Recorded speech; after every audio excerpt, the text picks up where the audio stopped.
Hello. So today I wanted to dig a little deeper into the thing that I was the most scared of talking about in the last few videos. The thing that I was convinced that everyone would think I was a complete lunatic when I spoke about it, but it's provoked a lot of people giving their opinion about this thing, and it's made me feel less like an actual insane person. So yeah, I just want to dig a little deeper into it. Thanks for coming back every day to the channel. I really appreciate it. You guys are literally the best, and I really appreciate your support. And I really appreciate your support and encouraging comments around this subject, because I want to talk about the voice. Remember I told you about that voice I heard? Now I don't feel self-conscious talking about it because of your response. People have been like, that was your higher power. That was God. That voice is fascinating to me, and I've talked about it with only a few people. And I've been surprised how people are like accepting of what I'm saying. Like perhaps it's the way I'm, like they can tell I'm being honest and genuine because you can see it. You can see how much it affected me. But to recap, when I relapsed 8 years ago, I thought that I was taking prescription medication, a lot of prescription medication, and I used to keep them all in a little keychain, what would you call it, a keychain unscrewing cylinder. So they all went in there, and I would be able to store a lot in there, and I was taking a lot throughout the day, so it was I needed to be full at all times. I went to yoga and drugs. I did that a lot. I went to yoga, came out, went to go home, and reached down to get my security blanket drugs, and they were gone. I was like, oh no. I need my drugs. And that was just the sheer panic. If you're an addict, you know that panic. Where are they? Oh. And then I started rifling through my bag, and then down at the bottom of the bag, I found the little canister. It had fallen off the keyring. And I remember vividly looking up and going, thank God. And I swear to God, a voice, a literal voice, and not like a figurative voice, a literal voice said, stop. And it shocked me so much that it kind of knocked me into a, you know, if people are hysterical in films, they smack them over the face, calm down, and then they're like, huh, and they're back to reality.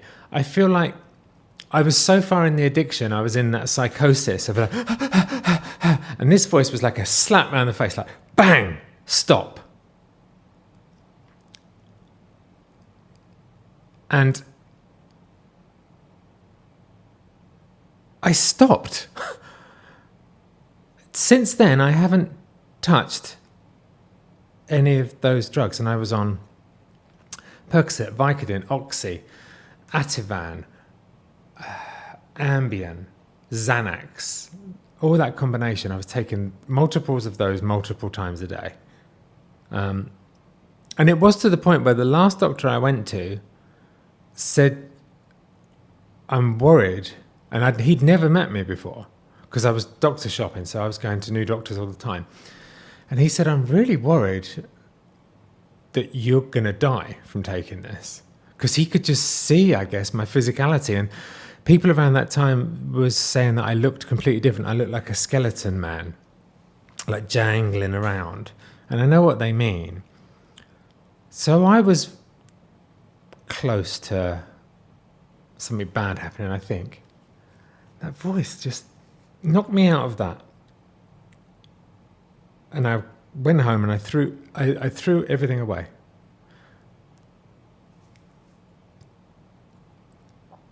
Of course, you're not supposed to cold turkey stop Xanax and alcohol. If you stop cold turkey, I think I'm right in saying they're the only drugs that can kill you when you stop. If you're struggling with either of those, go to get medical attention. I didn't do that, so I had a seizure, and I'd overdosed. I'd had too much. See, I don't know. I think it was a combination of it was too much. I overdosed, but also I just stopped, and I didn't get my next hit a couple of hours later. So I think everything just combined, and Laura took me to the hospital, and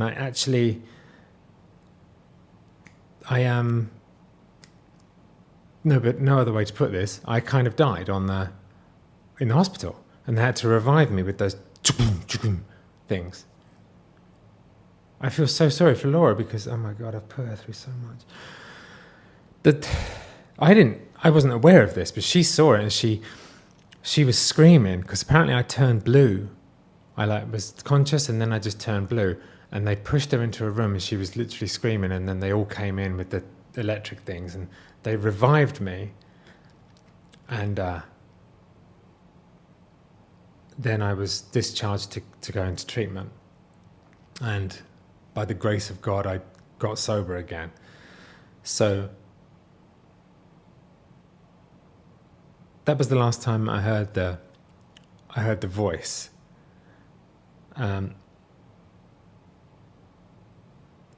then this time, when I was about to relapse and end it all,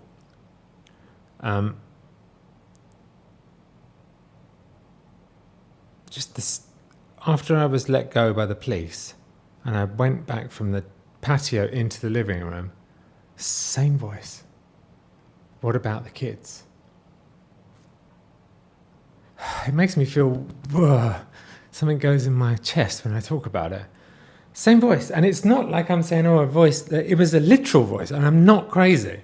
I am crazy, but this bit isn't crazy.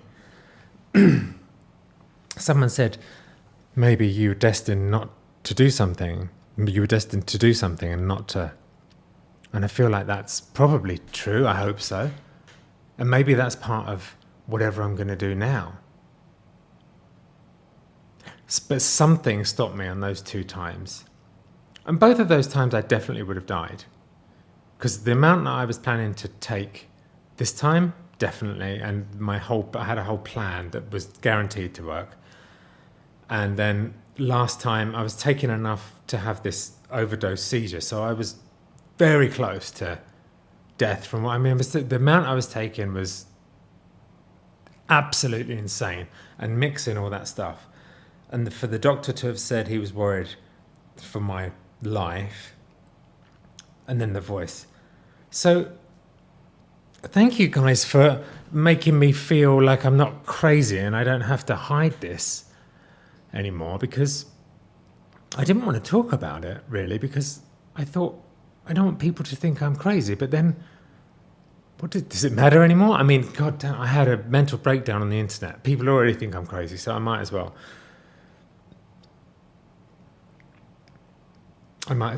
talk about the whole story. I do believe in God. I always have done. I don't know what religion I am, or if I am any religion.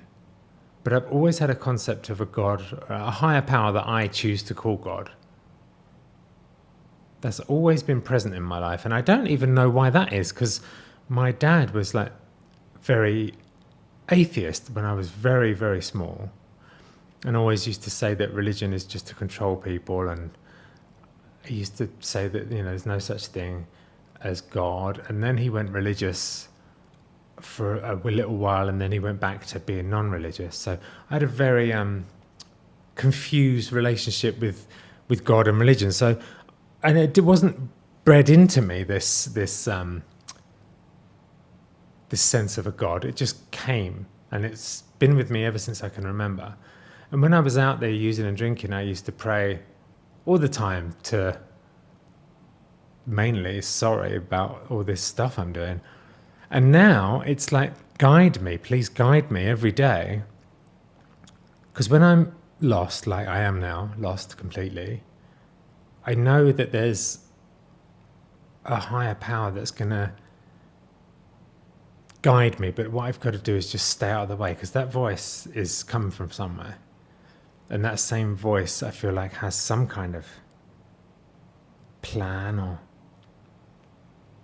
Yeah, it's a beautiful thing, and it's an exciting thing.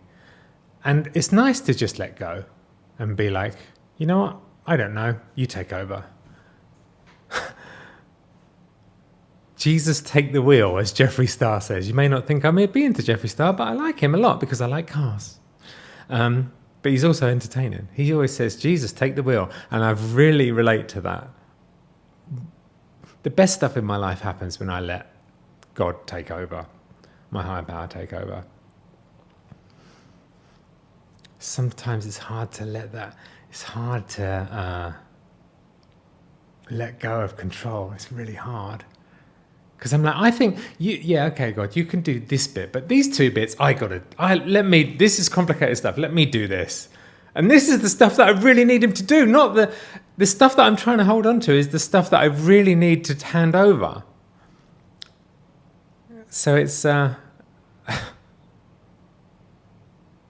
crazy time, but in these times of being lost, I always feel more connected to my concept of God. So that's a really great thing about what's happening now. That's a beautiful thing about what's happening now. So yeah, thank you for not making me feel crazy, for talking about that in my last video. And thanks for all your messages of like, a lot of people were like, that voice is the thing that's, you're obviously destined to do something because that voice didn't want you to, be dead. So you guys gave me the confidence to talk about it, and I really appreciate that.